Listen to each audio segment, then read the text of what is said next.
Sagarika, thank you so much. आप आए हो यहाँ पे, आपके 2 बच्चे आपसे छीन गए थे, आप घर में थे, आपको कोई वार्निंग भी नहीं दी गई थी कि कहाँ पे है, यू वर लेफ्ट वंडरिंग वो कहाँ पे है, and at that time you were breast feeding your younger child.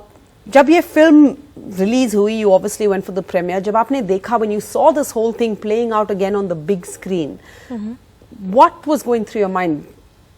Actually जब मैंने फिल्म देखी थी, मुझे ऐसे लग रहा था कि मैंने पुराना जो मेरा पास्ट लाइफ है उसमें मैंने चली गई थी, क्योंकि मेरा जो जितने सारे इमोशंस है ना, जो खराब सिचुएशन में मैंने गुजरी हुई थी, वो सारी चीज़ पुराना यादें मुझे याद आ गया।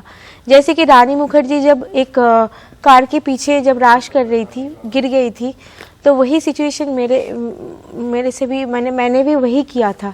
जब बिना कुछ वार्निंग के बाद ही उन्होंने बच्चे मेरे से छीन गई थी, तो उन्होंने जब बच्चे लेके जब कार में तुरंत चली गई थी, मैंने उसके पीछे मैंने इतना बच्चे को लेने के लिए इतना जोर जोर से चिल्ला रही थी। यू नो दैट मेरा सिचुएशन इतना ही ख़राब हो गया था कि मैंने पूरा पागल हो गई थी। और वही सिचुएशन उन्होंने मूवी में दिखाया गया है। और इंटरेस्टिंगली ये जो सब लोग आपको डाउट कर रहे थे, और ये जो आप कह रहे हो आप पागल हो गए थे, out of depression, fear, frustration, I can imagine your children have been taken away from you. वही that was only used against you? Actually क्या होता है, जो नॉर्मल जो चीज़ है एक्चुअली, मैं एक माँ हूँ, माँ होने के नाते वो तो नॉर्मल फीलिंग्स है। सोच लीजिए कोई नॉर्मल मदर से बच्चे, जब किसी का भी एक एनिमल से भी बच्चे ले लेंगे तो वो क्या करते हैं, उसको उसके पीछे बहुत लोग वो पागल हो जाते हैं। वैसे मेरे भी वही इमोशन था। मुझसे भी जब बच्चे छीन ले गई थी, मैंने सोचा था कि इसको मैंने काट डालूंगी, मार डालूंगी, ऐसे लगा था मुझे। तो मैंने यही सोचा था कि मैंने एक ना एक दिन मुझे वापस मैं बच्चे लेके आऊंगी, और जितना भी मेरे सामने जितना भी ऑब्लिगेशन आए, मैं उसके साथ मैं लड़के मैं बच्चे को लेके आऊंगी। So your motherly instinct basically kicked in. But Yes. at one point of time, Yes. आप कोर्ट में थे and किसी ने आपको बताया कि शायद you won't see your children till they're 18, and then you became hysterical, you broke down. Yes. And that the authorities also said that was a proof to show that you're an unfit mother, you don't have control over yourself and the kids are in danger. First of all, unfit is the one of kind of a word that's just like a controversial. You know, unfit तो हर जगह में लोग बोलते हैं तुम unfit हो, ये क्या है? Can we first say as mothers we are all unfit. Nobody is perfect. We have all messed up at some point of time or the Yes. other. Okay. तो unfit वो बोलेंगे मैं unfit हो जाऊंगी। और सबसे बड़ी बात है, एक चीज आपको बोलती हूँ, जो unfit मदर होता है तो वो कोई कंप्यूटर एप्लीकेशन में मास्टर डिग्री कर लेते हैं, वो कभी मास्टर्स इन बिजनेस एडमिनिस्ट्रेशन कर लेते हैं, कोई सॉफ्टवेयर इंजीनियर बनता है, कोई बुक लिखते हैं। तो सबसे बड़ी बात है, मैंने जो बुक लिखा है उसका नाम है the journey of a mother, उसके बेसिस पे ये मूवी बना है। तो वही मैं बोलूँगी, मैं अनफिट हूँ, उसके वजह से मैं मान लेती हूँ मैं पागल हो गई, मैं अनफिट हूँ।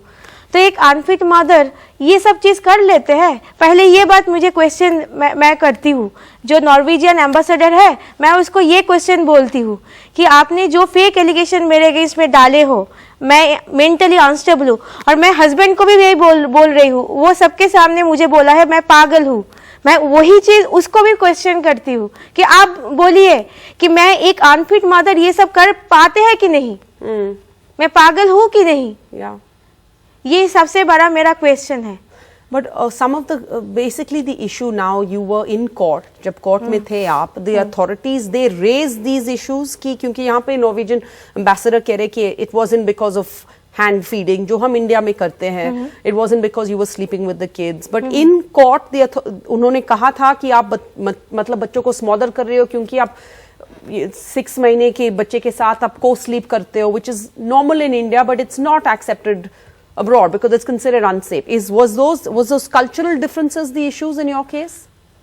कल्चरल डिफरेंस तो लोग सोच रहा है कल्चरल डिफरेंस है, हाँ कल्चरल डिफरेंस है, बट एक चीज़ है कि एक सबसे बड़ा चीज़ मैं आज खुलासा करके बोलना चाहती हूँ, ये लोग फेक एम्प्लॉयमेंट बनाता है। जो फॉस्टर फैमिली है उसको बहुत ज़्यादा पैसे मिलता है हर बच्चे के लिए, और ये फेक एम्प्लॉयमेंट के लिए गवर्नमेंट, ये चाइल्ड किडनैपिंग उनका बिजनेस है।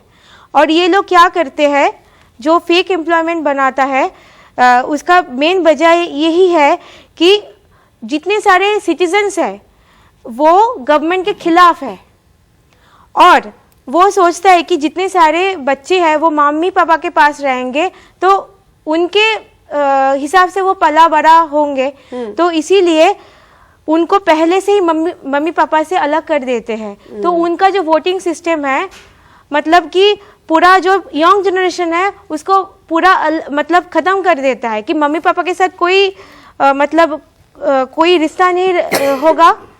और सबसे बड़ी बात है कि पूरा यंग जनरेशन को कब्जा कर लेते हैं, और young generation maximum drug addicted है। और वो जो यंग जनरेशन है, आप देखेंगे कि पूरा नॉर्वेजियन जो फॉस्टर फैमिली है, फॉस्टर केयर है, वो पूरा एसाइलम जैसे है, एक होम जैसी है। बच्चे बहुत अब्यूज होता है उधर।